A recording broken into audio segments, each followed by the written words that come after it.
Tonight on the docket, ready, set, go in the state of Palmetto. Congressman Ron Paul hit the Palmetto state, that would be South Carolina, very hard tonight with his message of limited government and spending cuts.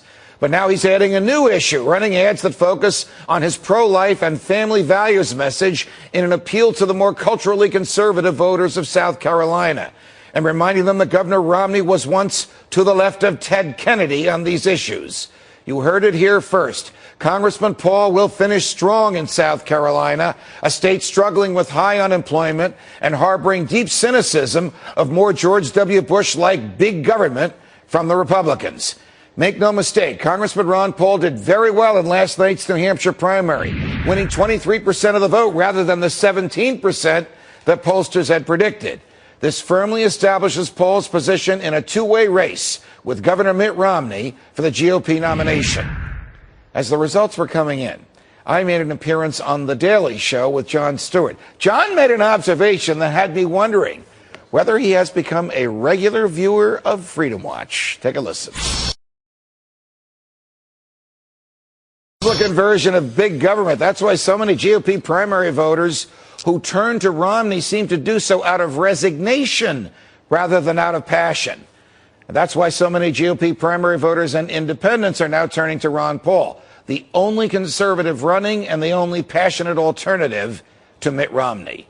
It is time to dispense with the tired nonsense that Ron Paul is unelectable.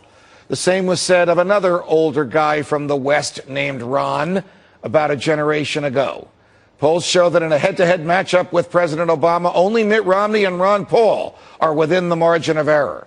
After Iowa and New Hampshire, the two GOP candidates that have garnered the most votes are Mitt Romney and Ron Paul. Last night's primary makes one thing very clear. Ron Paul is the only electable alternative to Mitt Romney, and he is the only Republican who believes in small government. So, will the other candidates heed his call and drop out so conservative voters can get a real choice between a real conservative and more of the same? For answers, we turn to political strategist Jack Berkman. Jack, it's a pleasure. Your Honor, Happy New Year. Thank you. Same to you. Welcome back to the show. How did Ron Paul do so well in New Hampshire yesterday? Well, he's broadening his base of independents. First, though, that was the worst case of media bias I have seen. He's been the victim 6 or 7 times of terrible media bias. This was the worst. 25%, almost 25, I think 24.8%.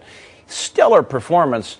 Media downplayed it. I don't think there was hardly any bias. You're talking about bias today in reporting the results, or bias during the campaign? Well, throughout, both. But bias today mainly in reporting the results today. I think it was the worst single incident of media bias against Ron Paul all year long, and there have been some very, very bad ones. Why did independents go with Ron Paul in Iowa and in New Hampshire? And do you think we'll see the same phenomenon next week in South Carolina? Yes, it's catching on. He's broadening his base. What's happening now is he started out with young people. First of all, he's the only candidate with a base. And that's really important. All of these. What do you mean the only candidate with a base? Mitt Romney has the establishment. Well, but that's a fundraising base. Ron Paul is the only guy out there with a real base of people that support him. When in politics, political strategists talk about a base, Romney doesn't have a base. His base is fundraising. It's just kind of an air game. Ron Paul knocks on doors. He's got people behind him. Rick Santorum doesn't really have that. He might have a little one. Gingrich doesn't have anything. He doesn't even have an organization. All of these people have to recreate their base in every single state. Ron Paul doesn't. And the better news for him is he's surging in that he's reaching deeper and deeper. His base is not just kids anymore. It's soccer moms. It's independents of all kinds. Can he get the Republican nomination? Oh, yes. I think he can. I think he will be in it till the end. I mean, we know that much for sure. He's in it for the distance. I mean, Romney will be in it. Ron Paul will be in it. You're going to have one conservative. Gingrich and Santorum are probably battling for that third spot. One of them, and that they probably will drop away. I would predict you could have all the way to the convention floor Ron Paul versus Mitt, and Ron Paul could very well win.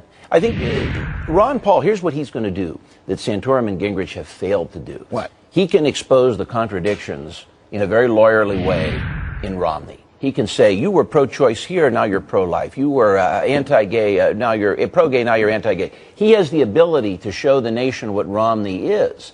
Santorum's failed to do that. Gingrich has failed to do that. I think Ron Paul can do that. Last question. Is there a belief amongst Republicans of anybody but Obama, or is there a belief that we need to have someone who is substantially different from Obama? The latter. I think the big problem Romney would have is he just can't turn the base on at all. And we're seeing today he's not even strong among independents. Ron Paul really beat him with independents in New Hampshire. Romney is just all money. It's all an Air Force. Got it. So he has neither base nor independents. Jack Berkman, a pleasure. Thanks for joining us. Jack. Congressman Ron Paul stops in